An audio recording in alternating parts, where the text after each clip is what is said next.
Alors, pourquoi avoir mis en place des groupes de pratique de communication positive? Déjà, dans mon histoire personnelle, enfant et adolescente, je me suis rendu compte que mes propres émotions ne me faisaient pas que du bien et je me suis rendu compte aussi que j'étais pas toujours dans une extrême délicatesse avec mon entourage. J'ai été une ado plutôt tonique. Et puis, dès mes premiers postes de direction, à l'âge de 20 ans, donc ça fera dans 3-4 ans, bientôt 40 ans, n'est-ce pas? On ne dit pas l'âge des dames, mais eh oui, et donc, du coup, je me suis rendu compte aussi du poids, en fait, des enjeux émotionnels et relationnels dans la dynamique de fédération des équipes et dans la dynamique de fédération des équipes autour d'un projet commun, quel que soit, en fait, l'objectif, d'accord? Donc j'ai eu la chance à ce moment-là, je travaillais pour une grande collectivité territoriale que je ne nommerai pas. J'ai eu la chance d'avoir des chefs de service formidables qui m'ont sensibilisé très vite au travail de l'écoute active, donc quelque chose que j'ai découvert il y a plus de 40 ans, bientôt, on va dire 37, hein, pour être précis, d'accord, il y a plus de 37 ans, ok. Et puis ensuite, très vite, j'ai découvert la méthode d'Esper, Jacques Salomé, allez voir, vous chercherez si ça vous intéresse. Et puis après, j'ai découvert la communication non violente qui a été pour moi ensuite comment je vais dire ça, qui a posé des jalons aussi complémentaires à ce que je faisais déjà, à toute l'introspection que j'avais par rapport à l'écoute corporelle, à des approches vraiment de l'intelligence du corps, à cette conscience très fine que j'ai développée, effectivement, des ponts entre psyché, émotion, langage du corps, etc. Et du coup, c'est venu s'emboîter et ça a été vraiment un outil complémentaire pour poursuivre le chemin d'exploration de moi-même. Et du coup, je me suis rendu compte que la CNV, c'était bien au-delà d'une technique simple de gestion des conflits, que c'est vraiment un outil puissant pour apprendre à se connaître et justement aller vers cette maîtrise, cette compréhension de ce que sont les émotions et aller vers cette maîtrise. La maîtrise n'étant jamais la régulation émotionnelle, la maîtrise des émotions. Je préfère régulation que maîtrise parce que maîtrise, ça peut avoir un côté contrôle, n'étant jamais d'étouffer nos émotions. Ok, c'est super important et j'explique très régulièrement à mes clients et à mes clientes que les émotions, c'est un petit peu comme des signaux, comme des indicateurs, des feux, des panneaux signalétiques. Trouvez la formulation qui vous va bien. Mais en fait, qu'est-ce qui se passe quand on n'écoute pas ces clignotants? Quand on ne sait pas décrypter parce qu'on est trop coupé de nos émotions, trop coupé de nos corps par des mécanismes de protection conscients ou inconscients, eh bien, non seulement on n'est pas en capacité de pouvoir ajuster, réguler, changer notre comportement, nos pensées, notre perception des situations, on n'est pas toujours en capacité de prendre du recul parce qu'on est souvent piégé, embarqué par notre réaction émotionnelle. De plus, je veux dire, on n'est pas toujours non plus dans la capacité de pouvoir exprimer les choses puisqu'on est piégé en fait par notre réaction. Donc vous voyez, quand on n'est pas en capacité de décrypter notre vie émotionnelle, de l'écouter, de savoir l'utiliser, d'apprendre à s'en servir dans un sens constructif pour notre bien-être, eh bien on démultiplie les chances d'aller dans le mur, comme on dit. Ok, donc la CNV, pour moi, ça a été vraiment un outil complémentaire à toutes les approches que j'avais déjà commencé à explorer. Hein, le chemin, ça fait plus de 40 ans. J'ai commencé ça, j'avais 14-15 ans, ok, donc voilà, ça fait vraiment de très nombreuses années que j'ai commencé à réfléchir, mais mes tout débuts sujets de réflexion, ils se sont faits quand j'étais adolescente. À ce moment-là, je lisais beaucoup, je m'intéressais beaucoup au travail de Dolto, j'avais lu Libre enfant de Summerhill.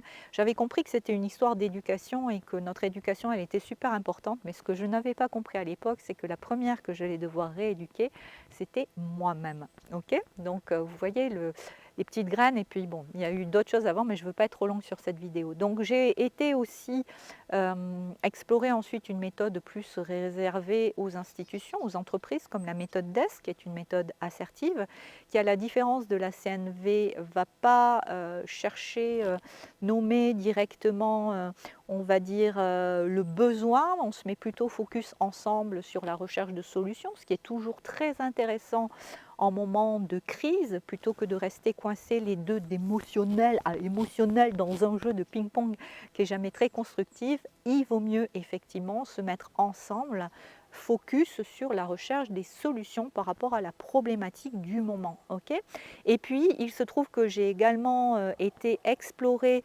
par mon goût des dynamiques de coopération, de vivre ensemble, du travail, des approches qui ont été proposées par des ONG qui travaillent sur des programmes d'éducation à la paix.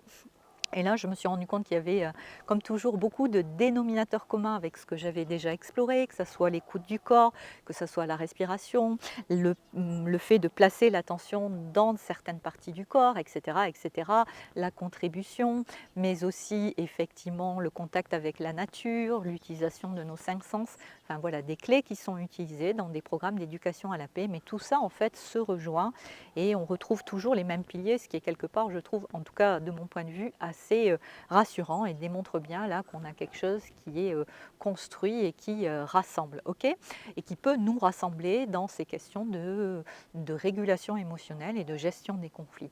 Et puis il se trouve que j'ai toujours eu un peu un tempérament à explorer le vivant à l'intérieur de moi, et puis forcément j'explore le vivant aussi en accompagnant mes clients et mes clientes de fait, hein, puisque chaque situation rencontrée en fonction de vos objectifs, de qui vous êtes, bah, ça me fait aller encore faire de la recherche, améliorer. Moi, je suis quelqu'un qui suis en formation permanente et continue, ok.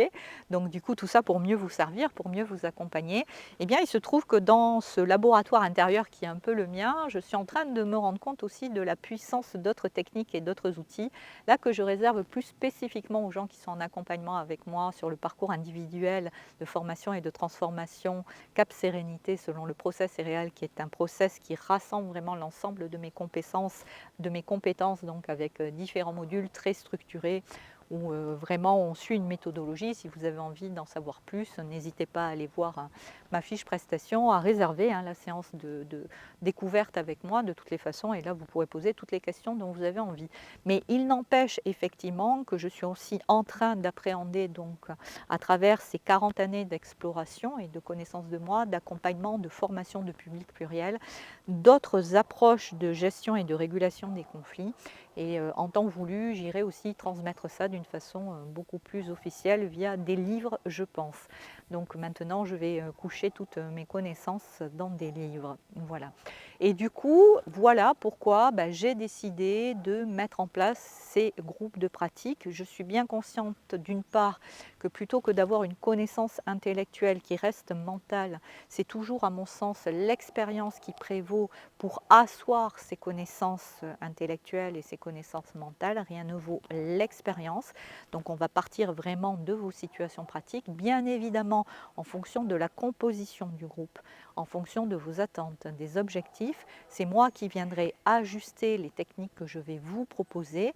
Mais quoi qu'il en soit, en niveau 1, on va d'abord poser les fondations, s'assurer qu'elles soient bien posées, pour ensuite aller sur la présentation d'autres approches, ok, progressivement selon les niveaux. Et puis, il y a des choses que je réserve plus spécifiquement aux gens qui viennent avec moi sur le parcours Cap Sérénité. Pourquoi? Parce que, comme je l'ai expliqué précédemment, aller sur de la gestion des conflits, ça demande déjà de bien se connaître, ça demande de savoir réguler ses émotions. Et donc, il y a certaines approches au son des cloches qui sont beaucoup plus faciles quand on a déjà de la bouteille, de l'assise, de la sécurité, de l'expérience à cet endroit-là.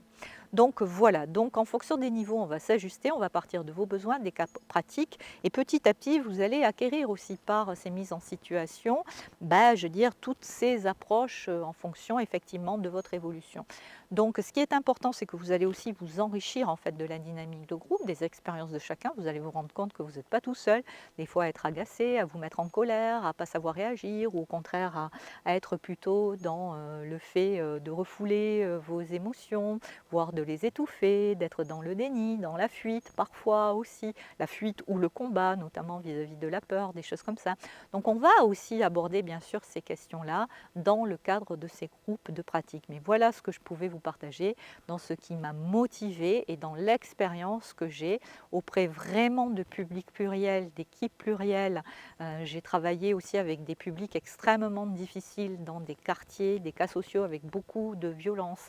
J'ai travaillé avec des publics aussi difficiles, sortant vraiment, non pas de milieu carcéral, mais enfin bon, avec vraiment des suivis psychologiques très costauds.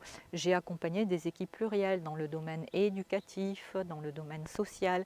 Donc effectivement, je veux dire, je suis bien au fait de ces questions-là, et la violence que j'ai pu rencontrer à l'extérieur m'a fait aussi réfléchir sur ma propre violence, parce que je crois que apprendre aussi à réguler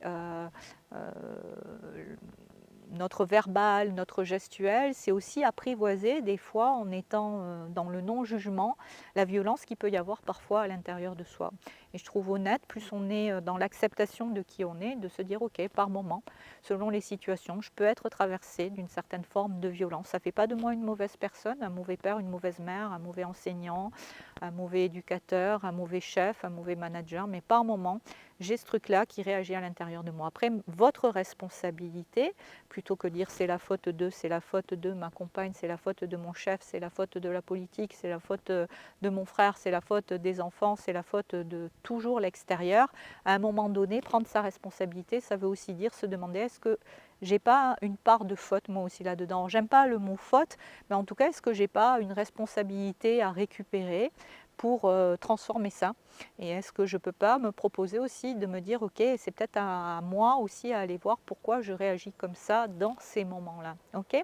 Donc plus vous apprenez à avoir un regard aussi bienveillant, et c'est pour ça que dans le process céréal, dans le parcours Cap Sérénité, on va step by step, parce que ça demande déjà de savoir avoir construit déconstruit plutôt tous ces jugements que l'on pose sans arrêt sur soi-même et donc forcément sur les autres. Ça demande aussi avoir un observateur intérieur, c'est-à-dire une conscience du vivant à l'intérieur de soi. Qu'est-ce que je suis en train de dire? Qu'est-ce que je suis en train de ressentir là pour arriver justement à prendre le recul et à réguler. Ça demande d'avoir appris par différentes approches de la régulation émotionnelle, à libérer certaines origines traumatiques de nos, voilà, de certaines de nos émotions.